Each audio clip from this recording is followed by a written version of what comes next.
제가 지금부터 여러분들이 모를 수 있는 치아 노화의 4가지에 대해서 말씀을 좀 드리도록 하겠습니다. 도대체 이 치아 하나의 가치가 얼마길래 이렇게 고치는데 비용이 많이 들까요? 미국의 한 연구기관에서 이제 조사를 했어요. 대략적으로 한 3만 불 정도. 우리나라 돈으로 환산하면 3,600만 원 정도입니다. 보통은 사랑니를 제외하고 28개의 치아를 갖고 계시거든요. 대략적으로 한 10억 정도. 일단 집 한 채씩 다 갖고 계신 걸로. 자, 첫 번째입니다. 사진을 보시면 치아가 많이 망가져 있죠. 선천적으로 근육이 너무 많거나 골격이 좀 비대해서 음식을 씹을 때 일반적인 경우보다 더 많은 힘이 가해지면 어떻게 될까요? 지금 이 환자분처럼 한번 씹을 때마다 너무 많은 힘이 가해져서 치아들이 약하게 떨어지고 깨지고 부분적으로 파이게 됩니다.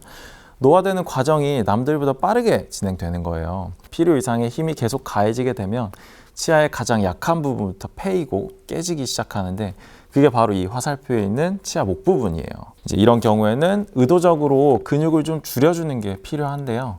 저도 사실 턱 근육이 좀 센 편이라 저는 근육 조절을 하기 위해서 보톡스를 주기적으로 좀 맞는 편입니다. 자, 그리고 두 번째입니다. 저희가 양치질을 하는 이유는 이 사이사이에 있는 음식물, 찌꺼기 같은 것들을 제거해주고 치태나 치석 같은 것들이 생기지 않게 예방해주는 건데요. 만약에 이런 양치질을 너무 세게 하면 어떻게 될까요? 이렇게 양치 세게 하시는 분들이 이제 제가 물어봐요. 왜 그렇게 양치를 세게 하시냐? 그러면 그분들은 대답합니다. 개운한 느낌이 들어서 세게 한다고 하세요.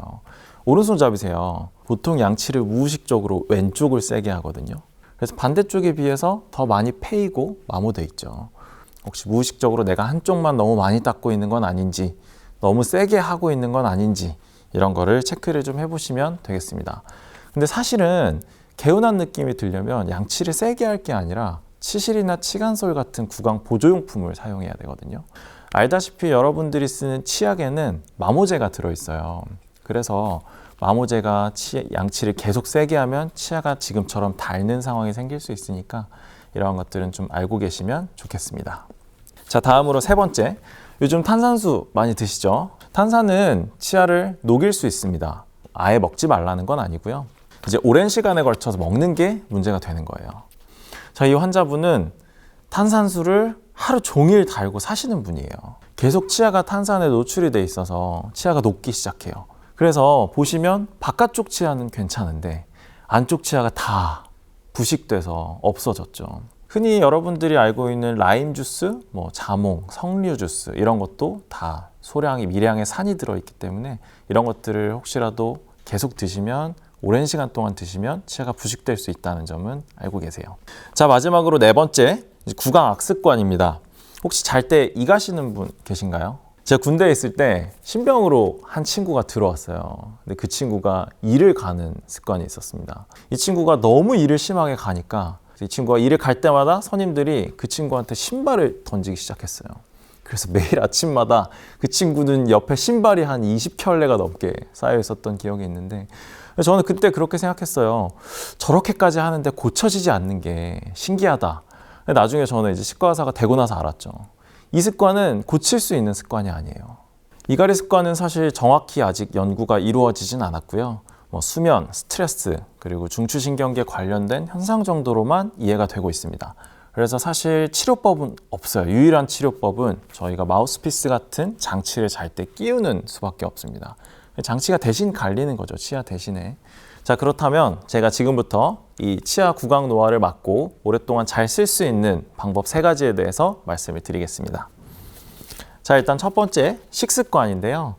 아까 제가 이제 양치질 관련해서 말씀을 드렸는데 일반적으로 양치를 하는 시간은 식사하시고 나서 3분에서 5분 뒤가 맞습니다. 왜냐하면 음식을 섭취하는 순간 구강 내에 있는 세균들이 왕성하게 활동을 시작하거든요.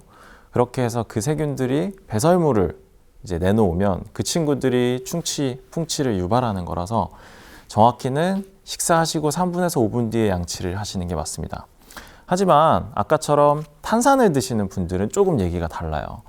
탄산을 계속해서 먹으면 치아가 약해지거든요. 그 상황에서 양치를 바로 하게 되면 치아가 더 마모가 될 수 있습니다. 그래서 탄산을 자주 드시는 분이라면 탄산을 먹고 바로 입을 좀 헹구시고요. 30분에서 1시간 정도 뒤에 양치를 하는 습관이 들이시는 게 좋습니다. 자, 그리고 두 번째, 이제 셀프 관리법인데요. 이제 사실 칫솔 치약이 되게 많은 종류가 있잖아요. 시린니 치약도 있고, 뭐 여러 가지 충치 치약도 있고, 잇몸 치약도 있고, 칫솔도 종류가 되게 많잖아요. 스스로 본인의 구강 내 상황에 맞는 치약과 칫솔을 쓰는 게 중요합니다. 그리고 구강 보조용품도 사용을 하셔야 돼요. 치실이나 치간 칫솔 혹은 구강 세정기 같은 것들을 꼭 사용하셔서 양치질을 할 때 조금 더 개운함을 느끼는 걸 세게 양치를 할 게 아니라 보조용품을 같이 사용하시는 게 더 좋습니다. 자, 마지막으로 세 번째, 스케일링입니다. 자, 저희 병원에 환자분이 한 분 오셨어요. 치석이 아래에 엄청 많죠. 그래서 주변에 잇몸이 빨갛게 부어 있고 치석도 눈에 보이고 피도 많이 나고 구취도 있는 상태로 오셨습니다. 그래서 이 상태가 지속되면 이 치아를 잡고 있는 뼈가 조금씩 녹기 시작해요. 그래서 나중에는 이제 뼈 이식을 동반한 임플란트까지 해야 되는 상황이 생기는 거죠. 그래서 이런 걸 막기 위해서 스케일링을 진행합니다. 그러면 스케일링 하고 난 뒤에 사진을 보시면 잇몸이 선홍색으로 바뀐 걸 알 수 있죠. 정상적인 잇몸의 색깔은 선홍색이고요. 염증이 있거나 이러면 빨갛게 부어오를 수 있기 때문에 이런 것들도 스스로 좀 진단을 하셔서 스케일링을 주기적으로 잘 받으시는 게 좋을 것 같습니다.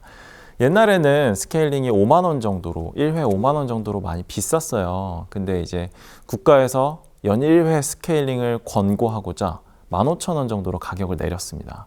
그래서 국가에서 권장하는 상황이기도 하고 그만큼 중요하기 때문에 1년에 한 번 정도는 가까운 치과에 방문하셔서 스케일링을 하시는 게 좋습니다.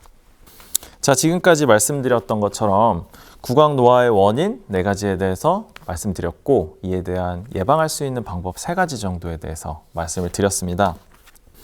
오늘 강연을 들어주신 분들이 모두 건강한 치아로 예쁘게 웃고 잘 생활하셨으면 좋겠고요. 이상 치과의사 곽혜성이었습니다. 감사합니다.